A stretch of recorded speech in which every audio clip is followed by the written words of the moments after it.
Hello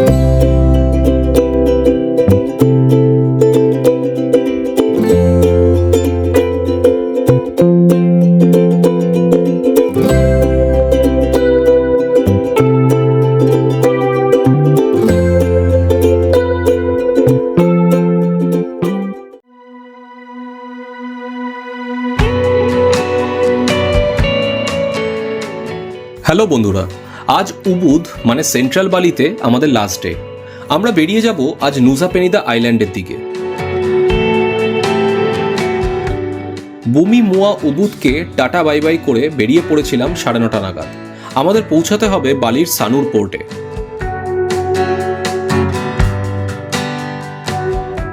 ইন্ডিয়াতে যেমন Uber, ঠিক তেমনই এখানে গ্র্যাব।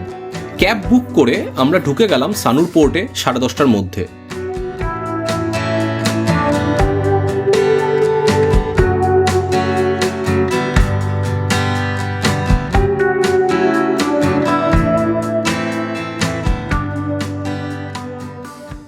আমরা আগেই ক্লু ক্যাব থেকে ফেরির টিকিট বুক করে নিয়েছিলাম।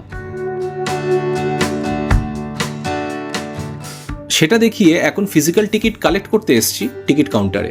এমনি এখানে আপনারা যদি কাউন্টার থেকে টিকিট বুক করেন তাহলে টাইমিং আর ফোন নাম্বার দুটোই শেয়ার করলাম স্ক্রিনে। বাট সাজেস্ট করব ক্লুকে বুক করতে। ক্লুকের ফেরিগুলো অনেকটাই সেফ। দিয়েছে, এটা হচ্ছে সিট টিকিট। আর লাগেজ যদি থেকে থাকে, লাগেজ এক্সট্রার জন্য এই এরকম লাগেজের জন্য এরকম দুটো দিয়েছে, পাস দিয়েছে। এগুলো অ্যাটাচ করে দিতে হবে লাগেজে, তাহলে এটা ওরা অন্য যে আইল্যান্ডে যাচ্ছ নুসা পেনিদা, সেখানে ওরা পোর্ট করে দেবে এরকম টাইপের। এটা হ্যান্ডব্যাগে বা ব্যাগেজ, বড়ো ব্যাগেজ যেটা আছে, বড়ো ব্যাগেজ এটা লাগিয়ে দিতে হবে। Otherwise this is the ticket. এগুলো টিকিট তো এইগুলো দিয়েছে অ্যাকচুয়ালি। এখন এগুলো নিয়ে আমরা যাচ্ছি টুয়ার্ডস দ্য হারবার।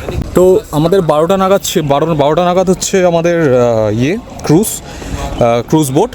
তো সেইটা টাইম যে অনুযায়ী আমাদের 11:30টার মধ্যে এখানে ঢুকলেই হবে। তার আগের মধ্যে আমরা প্রায় চলে এসেছি। এখন নিয়ারলি হয়তো এখন বাজে হচ্ছে 11:15। তো বাই টাইম আমরা চলে এসেছি অ্যাকচুয়ালি।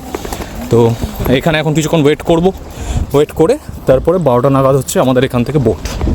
তো পুরো ডিটেলসটা দিচ্ছি, সাথে থাকুন।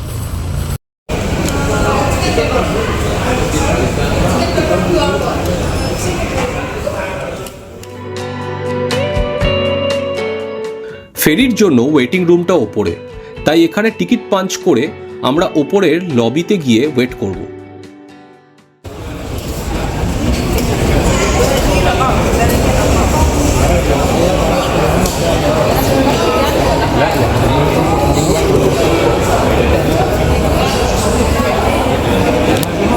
Excuse me.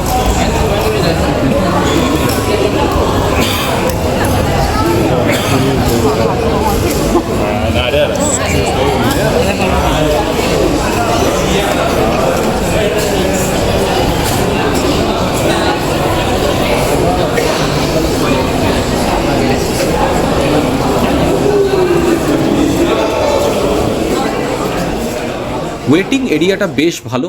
ওয়াশরুমসগুলো খুবই পরিষ্কার এখানে, যদি ইনকেস আপনাদের দরকার পড়ে।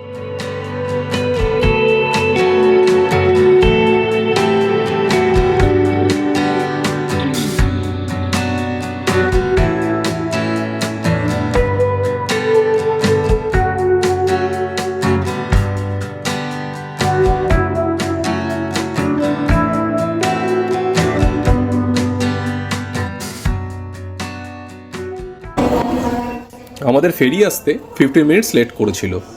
এই জাস্ট ডাক পড়লো আমাদের।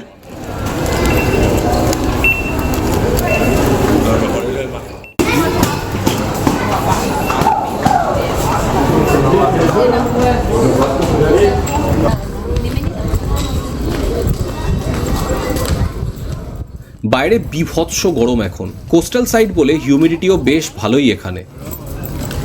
একটা হাঁটতে হবে এই হেঁটে এখান থেকে এদিকে।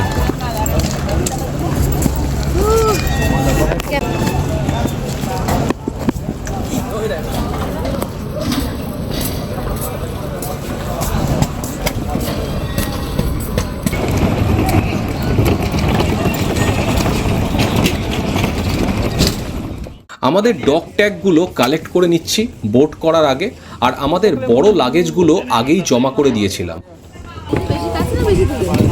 ওটা দূরে বোধহয়, শিওর না।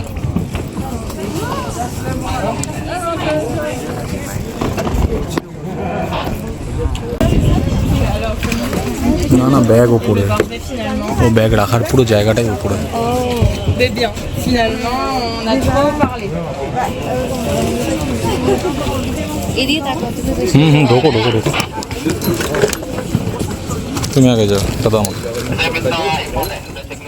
সিট এখানে সেভাবে অ্যালোকেটেড করা থাকে না, মানে কোনো নাম্বার অনুযায়ী আপনাদের এখানে সিট পাবেন না, যেমন ইচ্ছে সেরকমভাবে সিটে বসে যেতে হবে, ফার্স্ট কাম ফার্স্ট সার্ভ বেসিসে।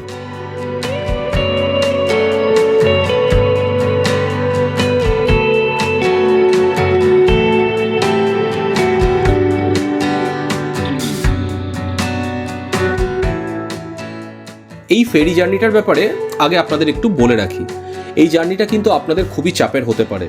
যাদের সি সিকনেস বা মোশন সিকনেস আছে, যেমন আমার ওয়াইফ স্নিগ্ধার খুবই চাপ হয়ে গেছিল এই জার্নিটা করাতে।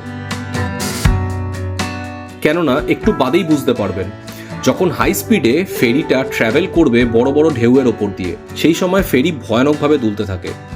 ওই দোলাতেই অনেকের শরীরটা খারাপ করতে শুরু করে। নুসা পেনিদা আইল্যান্ডের দিকে জার্নিতে অনেকেই শুনে থাকবেন হয়তো যে ফেরি মাঝে মাঝে অ্যাক্সিডেন্ট করে, বাট কেন আপনাদের ক্লু ক্যাপে বুক করতে বলছি সেটা হলো এই ক্লু ক্যাপ থেকে অ্যাসাইন করা ফেরিগুলো খুবই রেয়ারলি অ্যাক্সিডেন্ট করেছে বা করে থাকে। একটা রিজন হলো লোকাল ফেরিগুলো লিমিটের বাইরে প্যাসেঞ্জার নেয়, তাই কন্ট্রোল করতে পারে না অনেক সময়। ফেরি স্টার্ট করেছিল 12:45-এ, আর আমরা ঢুকে গেলাম নুসা পেনিদা আইল্যান্ড পোর্টে 1:30 নাগাদ। লাগেজগুলো কালেক্ট করে নিয়ে এক্সিটের দিকে যেতে লাগলাম, যেখানে আমাদের জন্য ওয়েট করছিল গাড়ি নিয়ে নুসা পেনিদা হোটেলের 2জন স্টাফ মেম্বার। আর এখানে এক্সিটের টাইমে মনে রাখবেন 50,000 IDR আইল্যান্ড ট্যাক্স হিসাবে আপনাদের পে করতে হবে।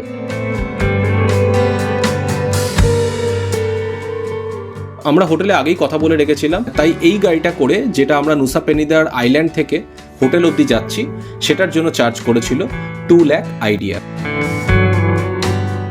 6 ডের বাকিটুকু আমরা নেক্সট ভিডিওতে কভার করেছি, so stay tune for day 6 part 2। Till then travel করো, এক্সপ্লোর করো আর মেমোরিজ কালেক্ট করো।